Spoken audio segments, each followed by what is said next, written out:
Doctor ortho Ayurvedic oil और capsule, अब दर्द भी घुटने टेकेगा। छत्तीसगढ़ हाईकोर्ट का धर्मांतरण विवाद पर बड़ा फैसला। घर में प्रार्थना सभा करने का अधिकार सुरक्षित, निजी आवास में शांतिपूर्ण प्रार्थना पर रोक नहीं।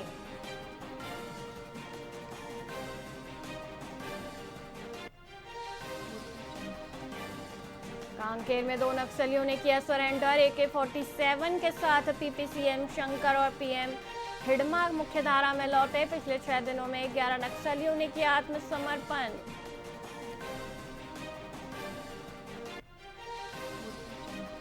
जगदलपुर निगम में 2 अरब 40 करोड़ की बजट पेश। पानी, सफाई, स्ट्रीट लाइट और पार्किंग के लिए खर्च होंगे पैसे। सड़क और नाली भी बनेंगी।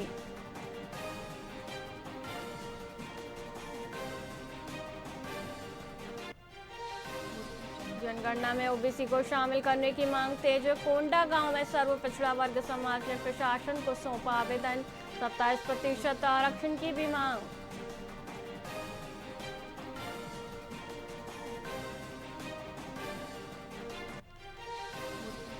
दंतेवाड़ा में नक्सलवाद खत्म होने का पुलिस दावा। आखिरी 5 नक्सलियों ने किया आत्मसमर्पण। आज 9 लाख के नामी नक्सलियों ने डाली हथियार।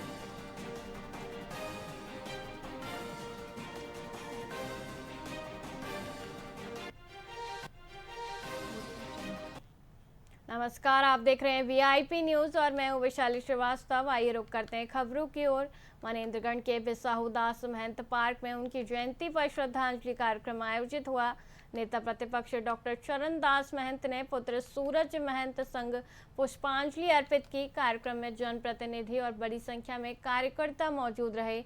अपने संबोधन में डॉक्टर महंत भावुक हुए और पिता के योगदान को याद किया। उन्होंने समाज में बढ़ते बिखराव पर चिंता जताते हुए एकता और भाईचारे को मजबूत करने की बात कही। अंत में सभी ने उनके आदर्शों पर चलने का संकल्प लिया। कि आप सब लोग जयंती पर उनके याद रखे हैं और धीरे धीरे धीरे धीरे चांपा से बढ़ते हुए कई जगह उनकी मूर्ति स्थापित हो गई है। तो मैं तो आपकी यादों के साथ जुड़ा हुआ हूँ सालों से। तो उन यादों को फिर से और बेहतर बनाने के लिए, कोई कमी हो तो पूरा करने के लिए मैं आ जाया करता हूँ। पिछली बार मेरे बच्चे आए थे, एक बार मैं आ गया। हालांकि कल है, पूर्व संध्या में भी याद करें, चाहे दिन में याद करें, चाहे रात में याद करें, पिता तो पिता होता है। पिताजी की राजनीतिक विरासत को आपने संभाला है, तब जब उनकी इच्छा नहीं थी कि परिवार का कोई सदस्य राजनीति में आए। उस समय का राजनीतिक स्तर और अभी के स्तर को आप किस रूप में देखते हैं, राजनीतिक परिदृश्य को, तब जबकि पिताजी नहीं चाहते थे कि आप राजनीति में आए? तब में अब में बहुत फर्क हो गया है कि आप सब लोग जैन। नेता प्रतिपक्ष डॉक्टर महंत ने अफीम मामले को लेकर सरकार पर निशाना साधा। उन्होंने कहा कि दुर्ग से शुरू हुआ मामला बलरामपुर और रायगढ़ तक पहुंच गया है, जिससे अवैध बीज के प्रसार की आशंका बढ़ी है।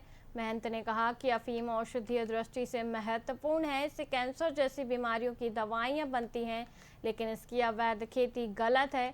उन्होंने वैध अनुमति देने की मांग की। साथ ही क्षेत्र के स्वास्थ्य मंत्री के कार्यों की सराहना भी की। देखिए, शुरुआत हुई दुर्ग से। दुर्ग से गया बलरामपुर, बलरामपुर से आ गया रायगढ़, और कई जगह और धीरे धीरे उजागर होंगे। क्योंकि रायगढ़ में जो आदमी पकड़ा है वो बता रहा है कि बीज हमने रायगढ़ से खरीदी है। तो उस बीज का उपयोग तो कई जगह हो रहा होगा ना। देखिए, हमें अगर ज़्यादा अच्छी फसल छत्तीसगढ़ में होती है तो छत्तीसगढ़ के किसानों को भी उत्तर प्रदेश की तरह, मध्य प्रदेश की तरह उगाने की अनुमति दे दें। हम लोग सब अफीम उगाएंगे, जिसका जिसका खेत हो सकता है तो सरकार को देंगे, उसमें दिक्कत किस बात की। गैर कानूनन फसल लेना गलत है। अफीम की खेती सब जगह होती है। अफीम से दवाइयाँ बनती हैं, यहाँ तक कि सबसे खतरनाक बीमारी कैंसर की दवाई बनती है। अफीम से अनेक दवाइयाँ, इंजेक्शन बहुत लोग बनाए जाते हैं। तो ये हमारी औषधि का बहुमूल्य एक पेड़ है, उसको चोरी छुपे उगाना उचित नहीं है, गैर कानूनी है, इसलिए हम विरोध कर रहे हैं। नेता प्रतिपक्ष डॉक्टर चरणदास महंत ने नक्सल मुद्दे पर बयान देते हुए कहा कि पूरे देश से नक्सलवाद खत्म होना चाहिए। नक्सलवाद खत्म होना स्वागत योग्य होगा। उन्होंने अपने 1995 के गृह मंत्री कार्यकाल का जिक्र करते हुए कहा कि उस समय कोई बड़ी नक्सली घटना नहीं हुई।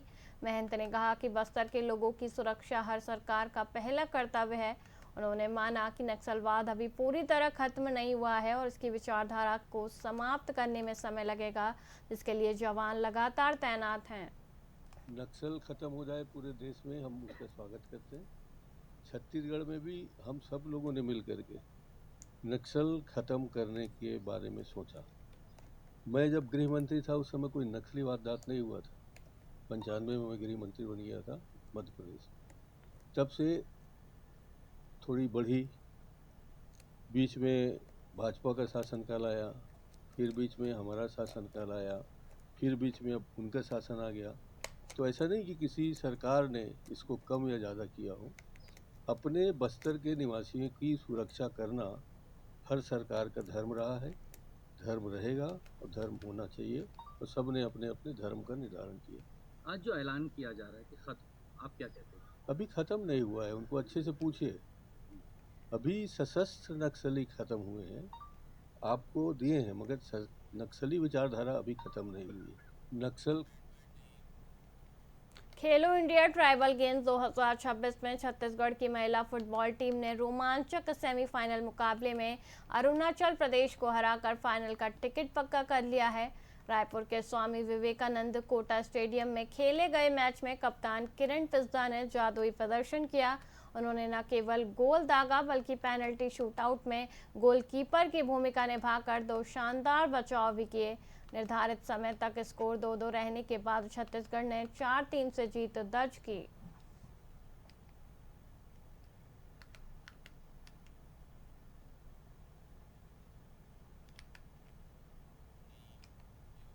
छत्तीसगढ़ में नक्सलवाद के मुद्दे पर पूर्व मुख्यमंत्री भूपेश बघेल और वर्तमान मुख्यमंत्री विष्णुदेव साय के बीच जुबानी जंग तेज हो गई है। बघेल द्वारा केंद्रीय गृह मंत्री अमित शाह पर लगाए गए आरोपों पर पलटवार करते हुए सीएम साय ने कहा कि पिछली कांग्रेस सरकार में नक्सलवाद से लड़ने की इच्छा शक्ति की कमी थी।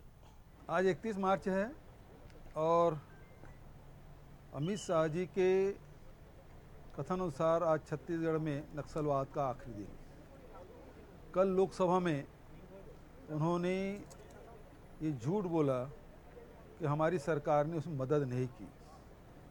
मैं चुनौती देता हूं अमित शाह जी को कि जिस मंच में, जिस जगह में स्थान और समय वो तय कर ले, मैं बहस के लिए तैयार हूं। लेकिन प्रदेश को, देश को गुमराह उनको नहीं करना चाहिए। वो झूठ पर झूठ बोलते जा रहे हैं। नक्सलवाद के मामले में कांग्रेस का स्टैंड बहुत स्पष्ट रहा है और कांग्रेस की नीतियों के अनुरूप हमने काम किया है। राजनीतिक, सामाजिक, आर्थिक रूप से हमने वहाँ के आदिवासियों को संपन्न बनाया, वन अधिकार पट्टे दिए, स्कूल खोले, उनके इलाज की व्यवस्था की, पीडीएस साहब खोले, राशन कार्ड हमने दिए, जबकि भारतीय जनता पार्टी की सरकार ने इसे महरूम रखा था, वंचित रखा था, और वो सब हमने काम किया है। केवल नक्सल मोर्चे पर हमने 2 तरीके की रणनीति अपनाई। पहली बात है कि विश्वास अर्जित करना, वहाँ के जो बस्तर के वासियों का विश्वास अर्जित करना, और दूसरा जैसे जैसे नक्सलवाद पीछे हटते गया, हमने वहाँ विकास के कार्य किए तो लोगों को विश्वास बढ़ा और मुख्य धारा में लोग लौटे, नक्सलवाद पीछे हटा, 600 गांव हमने खाली कराया। आज 31 मार्च है और अमित शाह जी के छत्तीसगढ़ की स्वास्थ्य सेवाओं में आज एक बड़ा अध्याय जुड़ गया है। मुख्यमंत्री विष्णुदेव साय ने रायपुर में 370 नई एम्बुलेंस को हरी झंडी दिखाकर रवाना किया। इस विस्तार के साथ ही प्रदेश के कोने कोने में 108 आपातकालीन सेवा की पहुंच और भी सुदृढ़ हो गई। सरकार का संकल्प है कि आपात स्थिति में कोई भी ग्रामीण या शहरी नागरिक एम्बुलेंस के इंतजार में न रहे।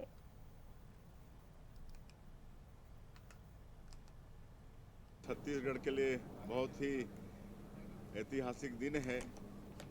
एक तो नक्सलवाद समाप्त हो रहा है छत्तीसगढ़ से, और इसके लिए हमारे देश के यशस्वी प्रधानमंत्री जी श्री नरेंद्र मोदी जी और केंद्रीय गृह मंत्री श्री अमित शाह जी को बहुत बहुत धन्यवाद। छत्तीसगढ़ की 3 करोड़ जनता के तरफ से साधुवाद। ये नक्सलवाद छत्तीसगढ़ के विकास में एक बहुत बड़ा रोड़ा था, बाधक था, और माननीय गृह मंत्री जी ने संकल्प लिया था कि 31 मार्च 2026 तक इसको समाप्त करना है, और उनका संकल्प पूरा हुआ है। अब बस्तर क्षेत्र बहुत तेज़ी से विकास करेगा, जो 40 वर्षों तक विकास से अछूता था। और दूसरे महीने में इसलिए भी ऐतिहासिक है कि आज हम लोग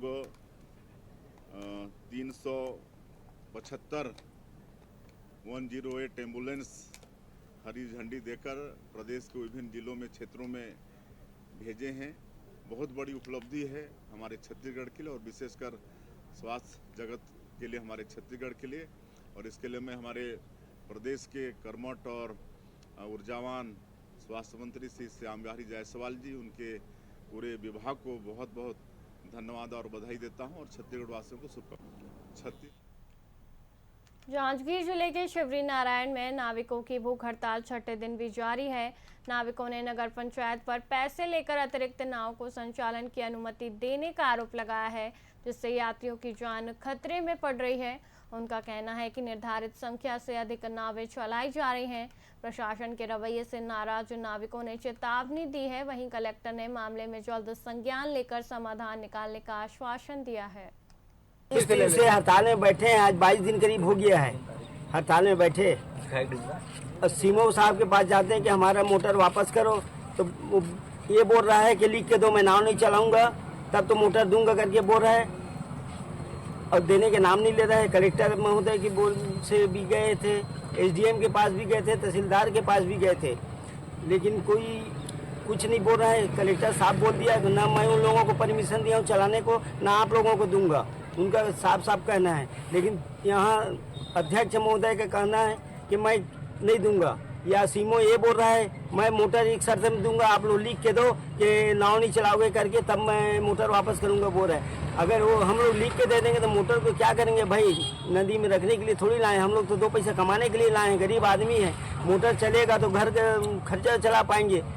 ये लोग बगैर किसी के परमिशन के अवैधानिक तरीके से नाव चला रहे थे, जो पूर्व में चल ही रहे 42 नाव, और अधिक हो जाने पर क्या है, एक दूसरे में टकराने की संभावना रहता है। तो परिषद ने निर्णय लिया है कि 42 से ज़्यादा अपन नाव नहीं चलाएं, और जिनका नाव अपन जब्ती किए हैं उसको तो हम देने के लिए तैयार हैं, लेकिन वो ले जा नहीं रहे हैं। हम लिखित में भी दे दिए हैं, उसको ले जाओ जब्ती मोटर। यहाँ पे हड़ताल कितने दिन हो गए किए हुए?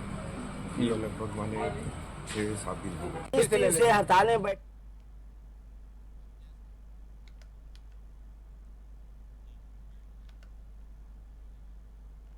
बलौदा बाजार कसडौल क्षेत्र में एक महिला ने स्वास्थ्य विभाग के वाहन चालक पर नौकरी दिलाने का झांसा देकर शोषण का आरोप लगाया है। पीड़िता ने थाने में शिकायत दर्ज कर बताया कि आरोपी ने आवेदन तैयार करने के बहाने उसे अपने आवास बुलाया और उसके साथ जबरदस्ती की।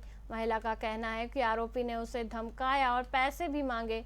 घटना के बाद सामाजिक डर से वह चुप रही, लेकिन अब कार्रवाई की मांग है। एसपी भावना गुप्ता ने कहा कि मामले की जांच कर उचित कार्रवाई की जाएगी। हम लोग बच्चे के लिए आए थे हॉस्पिटल कसडोल के सरकारी वाले हॉस्पिटल में, तब जान पहचान हुई सुरेश टंडन के। ओखर बात क्या कहते हम मतलब फोन नंबर दी से नौकरी लगवा दा के आया के नौकरी, और गाड़ी चला थे सरकारी गाड़ी। ओखर बात क्या कहते मोबाइल नंबर वादे हैं, तेका ला वो कहीं से पैसा दे हाँ फोटो कॉपी करवावा वाले मोर घर वाला भेजी से।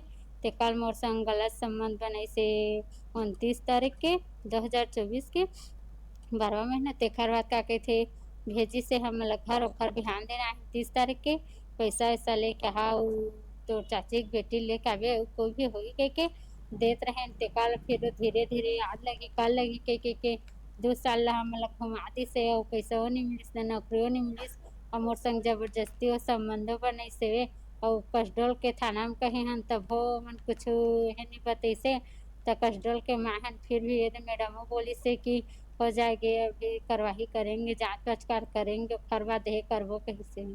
पीड़िता आज एसपी ऑफिस आई हैं, जिसमें नौकरी लगाने के नाम से और दुष्कर्म की शिकायत दी है। शिकायत का जो मूल्य है 2024 की घटना है, तो इसमें एडिशनल एसपी के नेतृत्व में जांच के लिए निर्देशित किया गया। हम लोग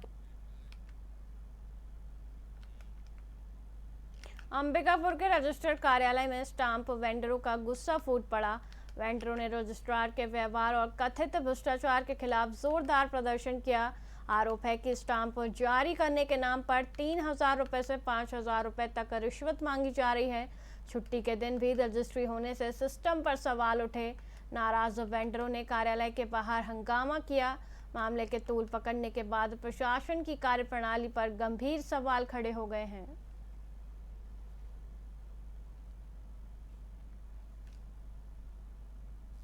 भैया क्या है ना, हम लोग का जो लाइसेंस रहता है 1 साल के लिए रिन्यूअल रहता है और कल से नया सत्र शुरू हो रहा है 1 अप्रैल से। तो हम लोग अपने रजिस्टर में जो जनरल स्टॉक रजिस्टर पंजी रहता है उसमें साइन करवाने आए थे आज। तो साहब बोले कि आज छुट्टी का दिन है ना, और तुम लोग पैसा इधर उधर देते हो, मेरे को नहीं देते हो, मैं स्टाम्प रजिस्टर पे साइन नहीं करूँगा। सर हम लोग जैसे कल हमारा आज पूरा क्लोजिंग डेट हो गया, कल से एक नया तारीख आ जाएगा और नए तारीख में हमारा अधिक साइन होगा, साहब करेंगे, तब तो हम लोग स्टाम्प और रजिस्टर अधिकताओं को टिकट दे सकेंगे, आम नागरिकों को स्टाम्प विक्रय कर सकेंगे। आए तो बोलने लगे तुम लोग उधर पैसा देते हो, तो मैंने बोला कि सर आप भी ले लो। तो बोला नहीं ऐसा नहीं है, तुम लोग भागो, ऐसा इस टाइप का सराहना व्यवहार करने लगे। साइन नहीं करेंगे तो क्या होगा? नहीं सर नहीं बेच पाएंगे ना। ये स्टाम्प मेटर के लोगों की उनकी मनगढ़ंत बात है, ऐसा कुछ नहीं है। और आज 31 मार्च है और आज महावीर जयंती के उपलक्ष्य में छुट्टी भी है, क्योंकि आज 31 तारीख है मार्च का लास्ट डेट है और छुट्टी का भी दिन है। केवल रजिस्ट्री के लिए ही खुला हुआ है, लोगों की सुविधा के लिए। और आज कोई अन्य कार्य नहीं हो रही है, केवल रजिस्ट्री के अलावा। सर छुट्टी के दिन भी रजिस्ट्री कैसे होगा? छुट्टी दिन नहीं, आज ये परमिशन दिया गया है शासन से और रजिस्ट्री करने का छुट्टी के दिन, इसीलिए खुला। सर स्टॉक वेंडर का कब तक आप साइन करेंगे, रिन्यूअल कब तक? ये आज चूँकि ये काम के लिए नहीं है, वो कल परसों भी आ सकते हैं, कभी भी आ सकते हैं आज के बाद। इस साल में टोटल कितनी रजिस्ट्री हुई? ये अभी तक तो डेटा नहीं है, मैं इसकी जानकारी आप लोगों को 1-2 दिन में दूंगा। भैया फिलहाल के लिए इतना ही, मुझे दीजिए इजाज़त। देखते रहिए VIP न्यूज़। नमस्कार।